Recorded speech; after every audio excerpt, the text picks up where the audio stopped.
What's up, guys? I wanted to use the opportunity in this group call today to speak about scale weight.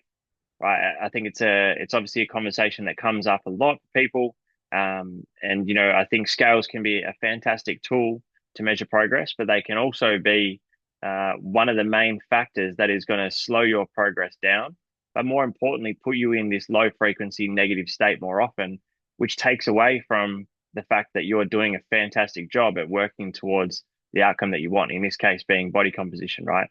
And so there's a few things that I want to talk about in regards to the scales and whether or not you should be using them.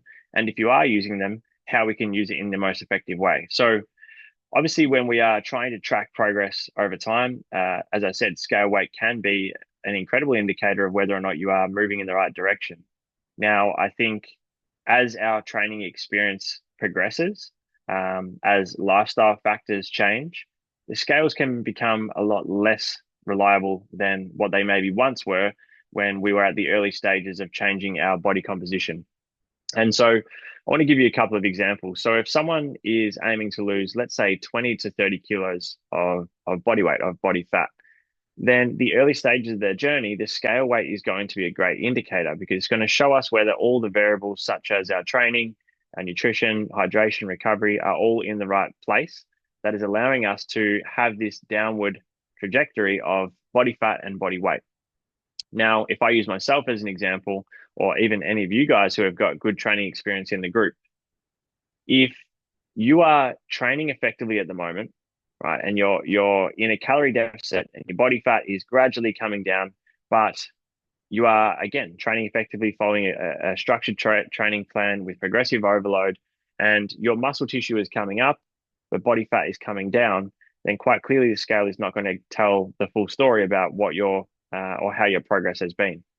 And so I can think of a number of times where I've worked with clients over 12 to 16 weeks, and their before and after photos, it's night and day, right? That they've completely transformed their body. They've done a full body recomp, but their scale weight ends up very similar to what it was from day one. Now, if we're judging their progress or the success of their transformation based off scale weight, then it's going to look like fuck all has happened, right? But when we're using progress photos, which is one of my favorite methods of tracking progress, and I encourage in the app every single one of you to be taking weekly progress photos under the same conditions on the same day every single week.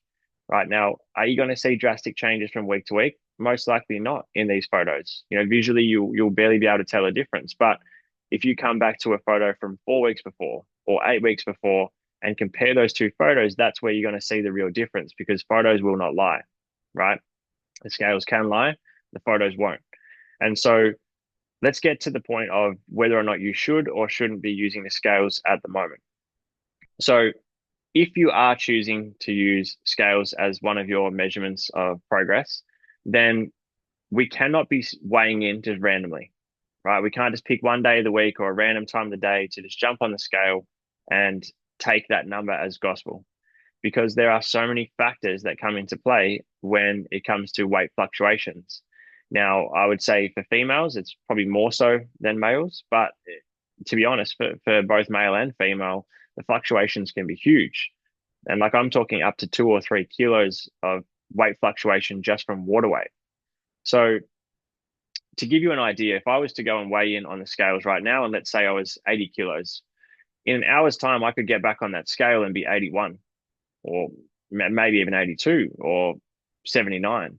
And so you can see there that there's three different numbers across three different times of weighing in, or two different numbers across two different times of weighing in within an hour of each other. And so things like the amount of food we've eaten, the amount of water we consumed, the amount of sodium, the water retention that we're holding in the body, obviously from these factors as well, lifestyle, stress, time of the day, all of these different factors. Now, obviously for females as well, depending on your cycle, that can play a huge role in the amount of water that your body's retaining. Even if we're unwell or fighting off a sickness, our body will retain more water as it works to kind of rid us of whatever that sickness is. So there's so many variables that come into play that will fluctuate that number. So if we are weighing in We need to be weighing in every single morning on an empty stomach after you've been to the bathroom, first thing in the morning, before you have had anything to drink or eat. As I said, after you've used the bathroom, first thing in the morning. Now we're going to do this across 7 days. Right, so 7 days of weighing in, and then we're going to take a weekly average. Now, this is going to be the most accurate way to track your progress when it comes to scale weight by taking a weekly average. So now we can kind of take into account the daily fluctuations throughout the week, and we're averaging it all out. Now, by doing this, it's going to give us a much more accurate reading of what that actual scale weight truly is. Okay, and again, if we're weighing in after a workout, probably one of the worst times you can weigh in, because of the amount of information and the water retention from your workout. So that's most likely going to boost the scale weight up. And I see a lot of people weighing in, post workout. And so when we are doing these just random weigh-ins, we just have to understand that that is not a true indicator of what our actual body weight is. Now, again, if we get to the conversation around not weighing in at all, and why I typically recommend this for a lot of people is because you can have the perfect week, right? And when I say perfect, I just mean you've ticked the boxes that you need to tick every day. Okay, you've been close to your nutrition targets, or nailing your nutrition targets. You've nailed all your workouts.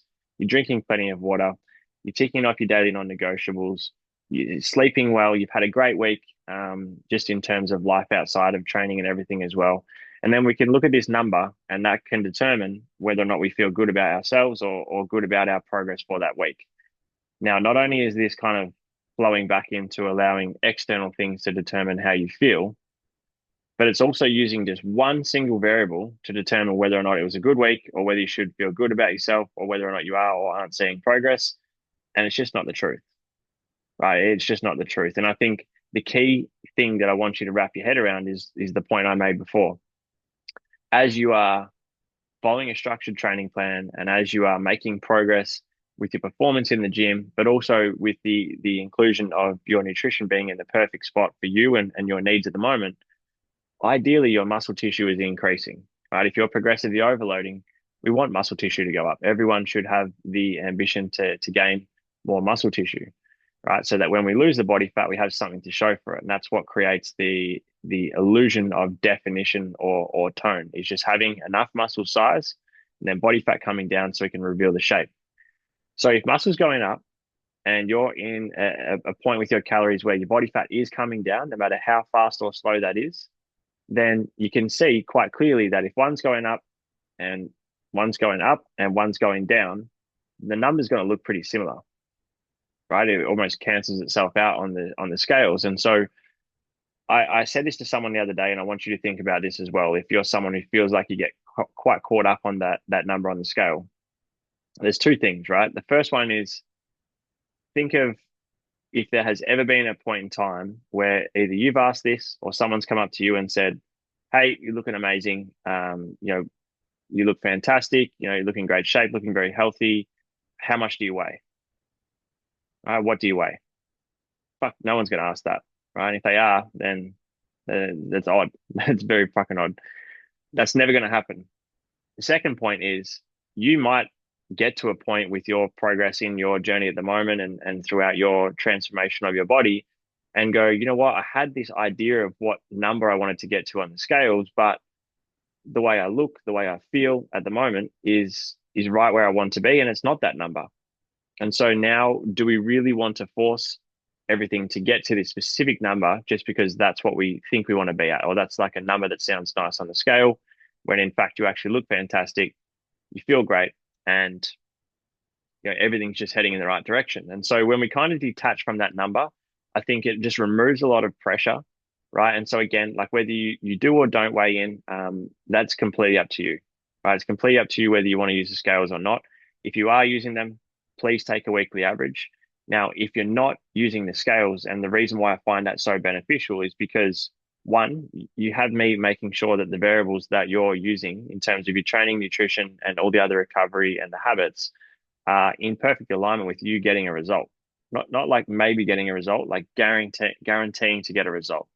And so the uncertainty or the unknown of whether you're going to see an outcome is not there, right? You can trust that process and just focus on ticking the boxes and embodying the version of yourself that you need to be each day, in order for the outcome that you want to feel normal, right? And so again, we do not want this number to be determining kind of how we feel, right? And so the factor of fat loss that is extremely underrated and often not talked about is the effect of high stress, right? Our body being in operating from a state of our sympathetic nervous system, which is fight or flight, where cortisol and stress is through the roof. Now, for a lot of people, this becomes normal, right? Because we just operate in this state all the time that we don't even really think that we're stressed, right? It doesn't even feel like we're in a state of fight or flight because it just becomes normal. However, when our sympathetic nervous system is in control, right? And that is again, that's that fight or flight. Your body is not in a position where it wants to be losing body fat. If anything, it's doing its job by protecting you and maintaining what you already have, right? And this applies for, when we're crash dieting as well, when calories are far too low or when we're overtraining. All of these lead to the same thing. Our body goes almost into this state of like preservation, where it's like, okay, the food that comes in, the amount of body fat that I've got, I'm fucking holding on to this because I don't have enough food, or I'm training too much, or in the case of being consumed by the scales, is like, and other lifestyle factors as well. I'm so fucking stressed that I'm in this state of fight or flight, and your body is trying to protect you. Okay, and so that is probably the worst state to be in when you're trying to lose body fat. And this is why we also include a lot of the mindset components of this program and the habits such as meditation or your cold showers, your intention setting, breath work, and why there's such an emphasis on keeping stress as low as possible. And we see this time and time again when people go away on a holiday and they might not be training as much, might be eating a little more than usual, maybe having a few drinks, and then you come back from your holiday and you're like, shit, I look better. I think I actually lost weight. I look leaner, and I haven't really been anywhere near my targets for the last week or two. And the reason why that happens is because when you're away, all of a sudden, all those little worries that you've got when you're in your everyday, normal day-to-day life, they aren't there anymore, right? You're probably sleeping better. You're not consumed by shit all day. You're not worrying about things. You're just in a high frequency positive state, and your stress comes down, and your parasympathetic nervous system is what starts to take over again, which is exactly where we want to be, right? Think of it as thrive or survive. Parasympathetic nervous system is thriving. Sympathetic nervous system is surviving. Okay, we don't want to be in this survival state. We want to be in a state of thriving. Okay, and in order for us to be there, we need to minimize how much stress we are taking on. We need to minimize how much we're consumed by things that are causing our cortisol to go up. And in the case of scales, that is often the case with so many people, right? So many people are consumed by this number, which just means fuck all, right? Like, do you want to be able to walk around to say that you are a specific number on the scales, or do you want to walk around feeling and looking the best you've ever felt and looked in your whole entire life? Okay, so again, this is not me telling people to either weigh in or not weigh in. This is just me giving my opinion and helping you guys understand, if you are tracking the scale weight, what it really means and how to interpret it in a way where it's not taken away from the fact that you're ticking all the boxes and doing extremely well. Okay, so again, if you're getting to the end of the week and you've done all the things that you can do, right? You've focused on what's within your control, you've ticked those boxes, you feel great, you've made progress with your training, you've been close to your nutrition or nailing it every single day. That's the perfect week, regardless of what the number on the scale says. Now, in our one-on-one calls or even in these group calls and through the education and content that I'll continue to put into this community and with you one-on-one, you don't need to stress about whether or not what you're following is going to work. That's going to be my job, right? And at the same time, teaching you exactly what I'm doing in order for you to be able to maintain that result. And so, again, my opinion is I just don't think the scale weight is anywhere near as important as what it tends to be made out to be.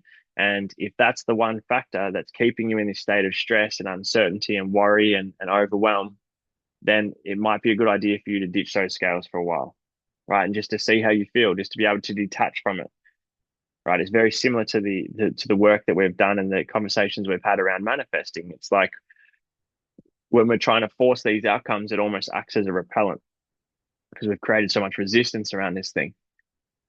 When you detach from it, and all of a sudden, you're not basing your productivity or your happiness or your progress each week just off this number on a scale, and it's just coming down to, do I feel good?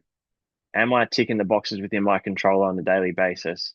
And am I progressing with my training? And am I consistent with my food?